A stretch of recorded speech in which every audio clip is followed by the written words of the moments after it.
I had no role in Finsac whatsoever. I was in the private sector there. I was an attorney at law, and I was involved in business as well. So, that was an environment we all had to navigate who were in the sector at that time, and we did it skillfully enough that we never had to ask Finsac for any support. Thank you.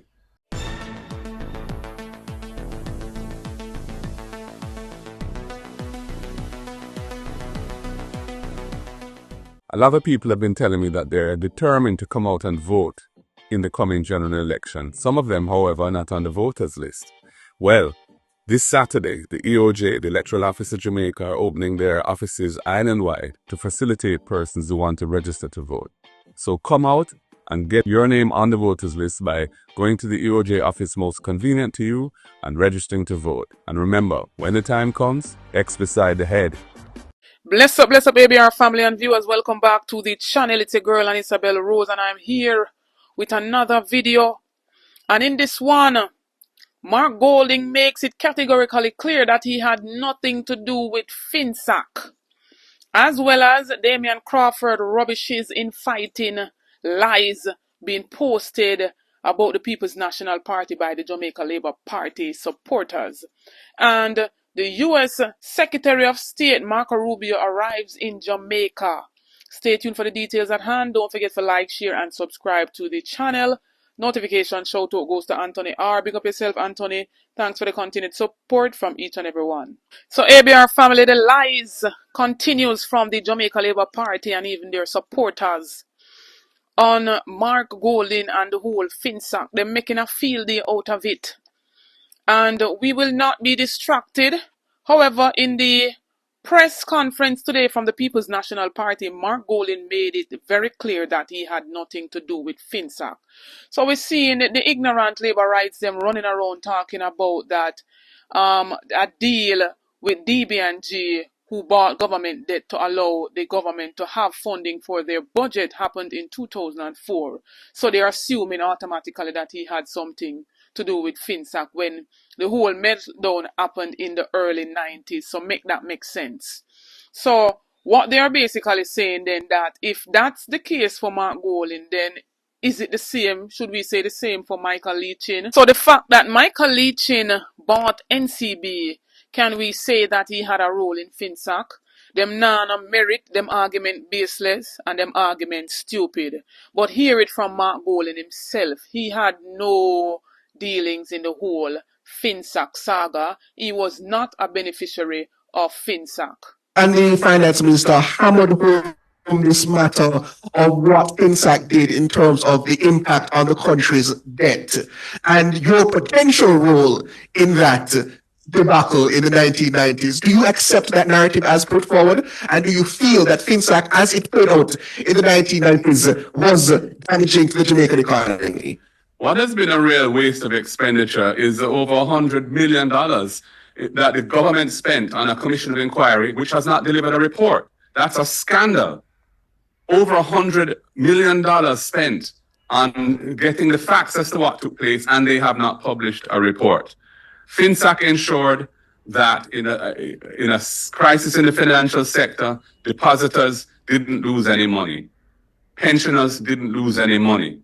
Persons who had insurance didn't lose any money. That was the purpose of Finsac, and yes, it cost the country quite a lot of money, and we took time to work our way out of that. We're now at 68% debt to GDP ratio. That era is long gone. I had no role in Finsac whatsoever. I was in the private sector there. I was an attorney at law, and I was involved in business as well. So, that was an environment we all had to navigate who were in the sector at that time, and we did it skillfully enough that we never had to ask Finsac for any support. Thank you.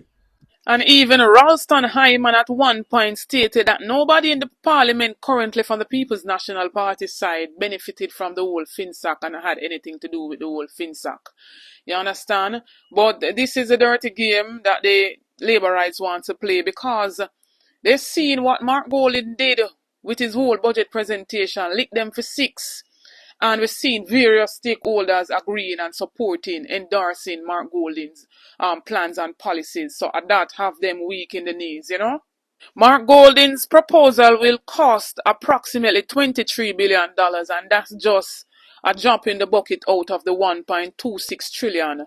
That's basically 1.8% of the budget that was rolled out. Let them tell the people what the cost of their plans will cost. Because a whole heap of things when them roll out is not a part of the budget. They did not factor it into the budget.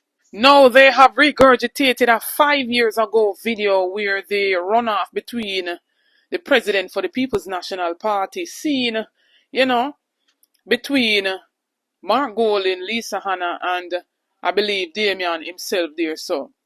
And at that, them having a field day with talking about infighting in the People's National Party right now. And Damian Crawford letting them know that he throws 100% and more behind the president, leader of the opposition, Mark Jefferson Golding, and that there is no infighting. But we see the narrative.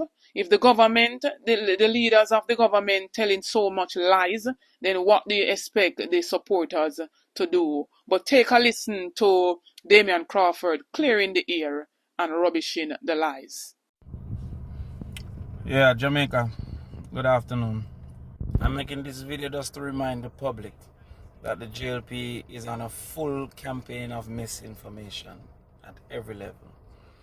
Recently, they have circulated a video of a communication that was made 5 years ago when Mark Golding was competing against Lisa Hanna for leadership of the party. At that time, all PNP individuals had a duty to analyze the candidates to suggest where they were going. As you would have heard in the video, I believe Mark Golding is highly competent and he has my full support in becoming the next Prime Minister of Jamaica. What it is that they are not wanting to talk about and seeking to distract from is that corruption have been the highest in Jamaica since they have been in the government. That each and every single one have almost become wealthy in the leadership of the country, and that there is a great concern about their type of leadership. What I don't want to have fulsome conversation about is that they inherited poverty at 11% and is now at 12.1%. What I don't want to talk about is that our children are getting 18% probability of getting 5 subjects. So do not delay yourself with this ridiculousness about whatever. There's no division in the People's National Party. That video that they have circulating is a 5-year-old video, and that was in the analysis of all candidates going forward for leadership. Let them remind you that Andrew Holness was suggested to be not smart and that he was afraid of smart people by Christopherton. Let them remind you that the vast majority of them that is now in government was against Andrew Holness when he was challenged by Shaw. Also, let them remind you that they have proven themselves incapable of continuing to run this country. So ignore that and let us move on to 1 degree per household. Now, last but not least, we see the U.S. Secretary of State Marco Rubio arriving in Jamaica. And following his arrival, there was a high-level meeting between him and government officials. And we're seeing a lot of speculation going around, some even alleging that his whole coming to Jamaica is a part of, Jamaica pressured to remove China and to not do any form of business with them. So it's saying critical minerals and strategic infrastructure in Jamaica, China versus the USA. Should the USA pressure Jamaica to resist the Chinese Belt and Road Initiative? And this is an article from March the 6th, 2025. And so some are even saying that if them think them can bring no more CIA in the country to come wipe out a generation like what they did in the 70s. We heard the whole talks of what happened in that time, what Seaga did and what he told the CIA and the whole Eden Tide and a whole heap of other, saga that happened back then with the whole CIA. Even Louis Farrakhan was speaking about it at one point. And so a whole heap of, assumptions circulating right now, but we want to know what the true reason for this visit to Jamaica. In the meantime, ABR family, drop on comment in the comment section. Tell me what you think about this US Secretary of State coming to Jamaica. What's the true agenda behind this visit? Is it to, have Jamaica decide between the US and the Chinese? Talk up me you wanna say. Don't forget to like, share, and subscribe to the channel on the road to 30K and beyond. Help me to get there. Get this video to at least 5,000 likes. Stay tuned for more videos. Stay tuned for more updates. Big up on yourself.